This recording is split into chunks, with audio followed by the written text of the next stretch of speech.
Well, Shiller's prediction proved to be devastatingly accurate. The 2008 crash wiped out $8 trillion in household debt, like we talked about. And, well, the work on market psychology, not the economics, the economics, the market psychology work that he did earned him the 2000 Nobel Prize. He's a laureate just like Saied Omar, green jacket and all. Thank you. Now he sees three dangerous patterns that are forming once again for the current economy. His housing prediction, which once was devastatingly accurate, well, I got to tell you, if he was that good in both of the last two, in my mind, recessionary economies, I discount the 2020 pandemic recession. There's a psychology of a market chart that I'm going to put up here between us whenever we show this.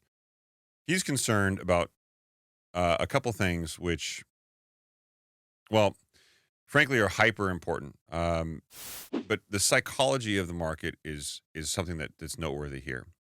It starts off with hope, right? A little bit of disbelief that the market's going as well as it is, and then people have hope. And there's optimism and belief.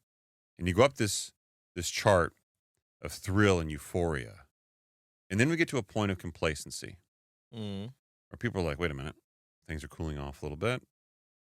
We just need to cool off. The next rally is coming. And then it doesn't come.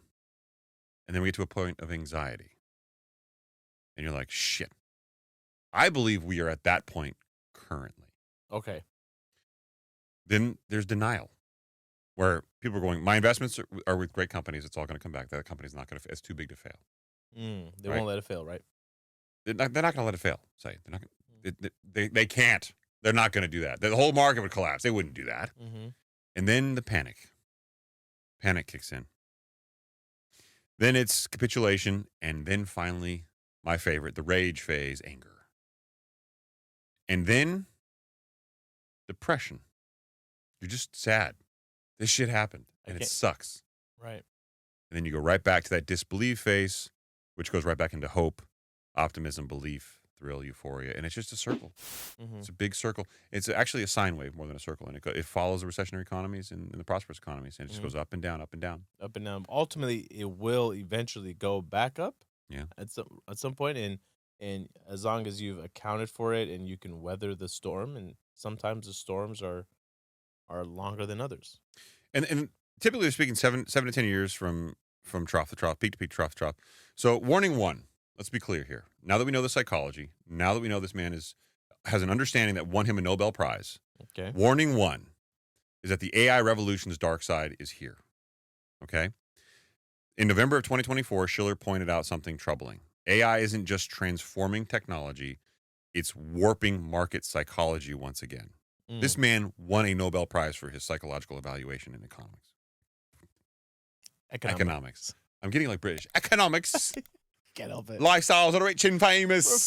For people out there that don't know Chris, he literally can't go 10 minutes off air without doing some type of impersonation. It's kind of a weird problem. It's a weird problem. It's your way of entertaining yourself. I do it in the shower. I know you do. Yeah, and I do like the Red Hot Chili Peppers too. Yeah, it's a whole thing. I'll do like each one of them. Let's discuss. Just like the internet boom of 2000, we're seeing mass delusion take hold. Everybody and their mother loves AI. That is warning number one. Warning number two, and I've got a chart for this one too.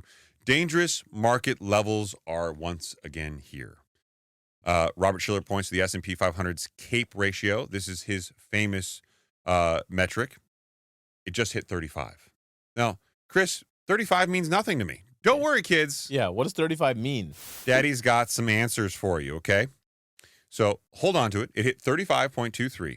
For context, this level has only been exceeded during one other time. That was the dot-com bubble, which Shiller also called.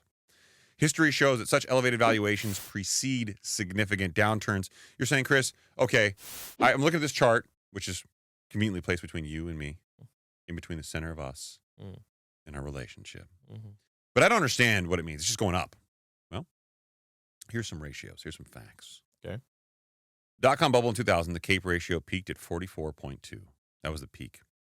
The 1929 crash, when you went backwards and looked at it, applying this same analytics backwards in time. The Great Depression? The Great Depression, yes. 1929 crash, yes. It reached 32.6 right before the Great Depression. Mm.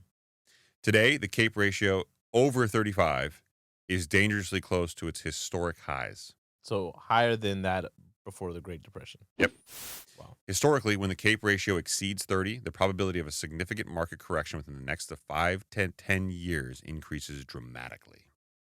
Yeah, I mean, you're hearing more conversations about there will be a devaluation across the market. These companies are overvalued, and I'm sure that there is a lot of potential for